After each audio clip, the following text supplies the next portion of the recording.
Olá, galera do curso Enem Gratuito. Na aula de hoje a gente vai estudar números primos. Não se assuste com o que tu vê aqui no quadro, esses caras aqui não são necessariamente os primos, né? Quem que são esses carinhas aqui? O que que é essa sequência aqui? Você consegue identificar qual que é o padrão deles, o que que eles significam? Esses números aqui, eles são os quadrados perfeitos. Eles são os números que vieram de um número natural ao quadrado. Por exemplo, 1 ao quadrado é 1, 2 ao quadrado é 4, 3 ao quadrado é 9 e assim por diante. Consequentemente, eles são os números que têm uma raiz quadrada exata, natural, maravilhosa. Então, se alguém te pergunta a raiz de 100, a gente rapidamente lembra que é o 10, a raiz de 9 é o 3 e todos esses vão ter uma raiz natural bonitinha, fofinha.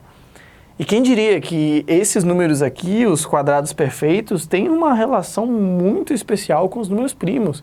Tem um truquezinho ali com os números primos que, se tu souber que está relacionado com esses caras, pode te ajudar muito.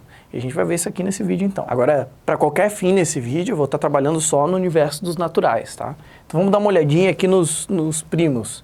A princípio eu tenho o número primo 2, 3, 5, 7. O que que define que eles são primos ou não? O número é primo quando ele só é divisível, quando ele só dá para dividir ele por 1 ou por ele mesmo. Então, 3 dá para dividir por o quê? De forma que não dê um número com vírgula, né?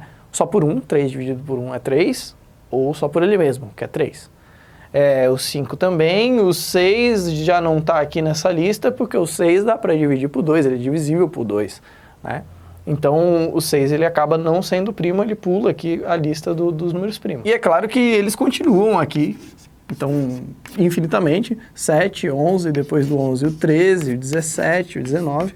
E é essencial que você decore os números primos pelo menos até o 19, porque você ganha muita velocidade de cálculo para vários subconteúdos dentro da matemática, se tu já souber eles de cor, tu não tem que ficar lembrando no meio de uma questão, nossa, quem que é o primo depois do 11 e agora, ou quem que é depois do 13, será que o 15 é ou não? Se você decorar até o 19, é ótimo. E outra coisa importante, um erro muito comum que a gente conta por aí, alguém pensar que o 21 é primo. É uma coisa que você encontra como um erro rotineiro aí, o 21 ele não é primo, ele não entra nessa lista, porque ele é divisível por 3, e ele também é divisível por 7, então ele não é primo, apesar das confusões. Uma outra coisa que pode acontecer também, que tu pode se questionar, é que o 1 seja primo, porque 1 é divisível por 1 e por ele mesmo. Então, a princípio, cai bem certinho na definição que a gente deu de primos. Mas, por definição de primos também, a gente escolhe que o 1 não seja primo, a gente exclui da definição de primo 1, a gente fala, ó, é todo número diferente de 1, que é só divisível por 1 e ele mesmo. Porque se a gente considerar o 1 como primo, a matemática ela não evolui, ela trava ali, você sai fatorando, por exemplo, sempre por 1 e nada dá certo. Então, decore os números primos até o 19. Vamos por exemplo, então, de uma situação que tu pode passar com relação aos números primos. Eu tenho aqui 4 números, 49, o 37, o 120 e o 121, e eu quero testar se eles são primos ou não. Eu quero descobrir um a um se eles são divisíveis só por ele mesmo ou se tem algum outro divisor dentro deles. Então vamos dar uma olhadinha no 49. O 49 ele é divisível por 7. Por que eu sei que ele é divisível por 7? Porque ele está na tabuada do 7, a gente lembra ele da tabuada. Se ele é divisível por 7, logo ele não é primo, né? Então esse cara aqui não vai ser primo. Não entra dentro da nossa classificação, da nossa definição. Agora o 37. O 37 agora eu vou ter que averiguar um pouquinho melhor, porque ele não me parece familiar, e para ele ser primo do que ele precisa mesmo? Ele precisa ser só divisível por 1 e por ele mesmo. Então, o que eu vou pensar? Eu vou pensar aqui nos números que ele pode eventualmente ser divisível. Então, 1, 2, 3, 4, 5, 6... Será que eu vou testar todos os números até o 37? E a resposta é que não. Tem um teorema que pode ajudar a gente muito aqui, que é o seguinte, se você precisa testar se o número é primo ou não, pode ser 37 ou pode ser um número magnificamente grande, você precisa testar somente até a raiz quadrada mais próxima dele. Então, inferior, a raiz quadrada inferior mais próxima dele. Então, vamos pensar num número que tem uma raiz quadrada, um número menor que ele, que tem uma raiz quadrada, que é o 36. O 36 está bem pertinho do 37, inferior. Qual que é a raiz de 36? É 6. Então, eu preciso testar com os números só abaixo do 6. E melhor que isso, os números primos só abaixo do 6. Então, vou precisar testar o meu 37 apenas com 2, 3, 5. Você eliminou todos os outros números que estavam, que eu ia fazer uma lista gigante aqui até o 36. Eu preciso testar só o 2, o 3 e o 5. Se ele não passar do teste do 2, do 3 e do 5, ele é primo. Esse é o nosso teorema. Esse número não é divisível por 2 porque ele é ímpar. Ele não é divisível por 3 porque a soma dos algarismos dele é 10.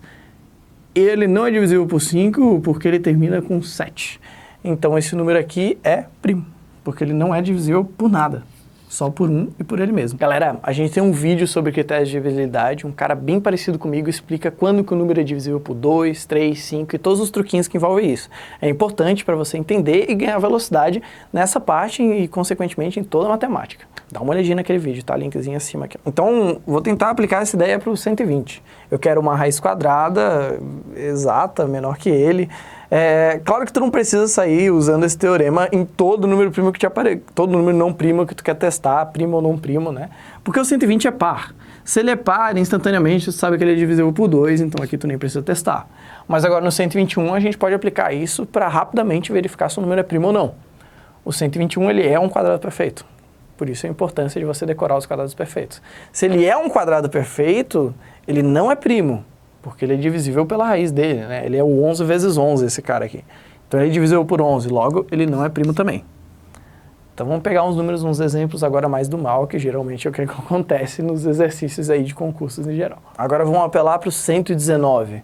Se eu quero testar, se eu estou no meio de uma fração que eu preciso simplificar, se eu estou no meio de uma fatoração algébrica, ou às vezes até no meio de uma equação que você precisa fatorar, dividir, e todas as outras coisas dentro da matemática que podem envolver número primo, você precisa saber se ele é realmente de fato um primo ou se ele é um não primo. Eu vou usar de novo o nosso teorema, eu vou pensar qual é o número que tem a raiz quadrada exata, mais perto, inferior a ele, e é o 100, né? Porque o 11 vezes 11 passou dele, é o 121. Então eu preciso, como a raiz quadrada de 100 é 10, eu preciso testar ele, eu preciso testar a divisibilidade dele apenas pelos números primos inferiores a 10, por 2, 3, 5, 7 e o próximo seria o 11, então nem testo. Então eu preciso testar só por esses 4 números. Eu não preciso testar se o 119 é, por exemplo, divisível por 19 ou por 17, por causa do teorema. É só esses 4 aqui que eu preciso testar. Então, ele não é divisível por 2 porque ele é ímpar, então esse aqui não deu, então parece que ele é primo até aí. 3, para eu verificar se ele é divisível por 3, eu vou somar 9 mais 1, que é 11, então ele não é divisível por 3, então tá chegando perto do primo ele, será que ele é primo? Vou testar pelo 5, para ele ser divisível por 5 tem que terminar com 0 ou 5, ele não termina, só falta o teste do 7. E se você viu a nossa aula de critérios de divisibilidade, você vai lembrar que o critério de divisibilidade por 7 é você pegar o 9, dobrar ele e fazer uma subtração assim, ó. Quanto que é o dobro de 9? É 18. Então eu faço 18 menos 11, que é 7. E se aqui aparecer um 7, um 14, um 21, alguém da tabuada do 7, então o número lá da origem é divisível por 7. Então esse 119, faço o teste, ele é divisível por 7, logo ele não é primo. Então o 119 acabou caindo no não primo. Não deu. Apesar de que ele tem uma carinha de primo, ele não é primo. Cuidado. Testar agora por 67. Para eu testar por 67, eu vou lembrar do 64, que tem uma raiz quadrada exata, que é 8. Então eu só preciso testar pelos primos abaixo de 8. Eu vou olhar então para o 2, o 3, o 5 e o 7. De novo, os mesmos números. Meu número é divisível por 2? Acaba que não, porque ele é ímpar. Meu número é divisível por 3? Não, porque a soma daqui deles é 13. Por 5, não termina com 5 ou 0. Por 7, não lembro dele da tabuada do 7, ou se eu fizer 14 menos 6, isso me dá 8. Então ele não é divisível por 7, logo esse sim é primo. Então 67 é primo. Para o 103, eu já raciocino agora que eu peguei o jeito rápido, vou pensar no 100. Raiz 10, então de novo primos abaixo de 10, os mesmos números 2, 3, 5, 7. Então ele acaba não sendo divisível por 2, porque ele é ímpar. Ele acaba não sendo divisível por 3, porque eu estou vendo aqui que a soma dos algarismos é 4. ele acaba não sendo divisível por 5, porque ele não termina com 5 ou 0. E por 7, se eu fizer o teste, eu vou ter que fazer 10 menos 6, ou 6 menos 10, tanto faz, a diferença é 4, não está na tabuada do 7, então ele é primo. Agora percebam como agora, nessa parte do vídeo, a gente verificou que o 103 é primo muito rapidamente. Muito rapidamente que do usual, que é, normalmente a pessoa vai pegar 103, tentar dividir por 2, por 3, por 5, fazer a divisão por 7, ou talvez por 9, por 11, e vai sair testando, meu Deus, e se for divisível por 17, eu não tenho certeza. A gente não precisa saber se ele é divisível por 17 com essa técnica. A gente verificou muito rápido que o 103 é primo. Galera, para a aula de hoje era isso. Espero que vocês tenham gostado do truque ou do teorema, tá? Não se esqueçam de curtir nosso canal, ligar o sininho e dar uma olhadinha aqui que a gente tem mais exercícios para você ficar fera nisso daí.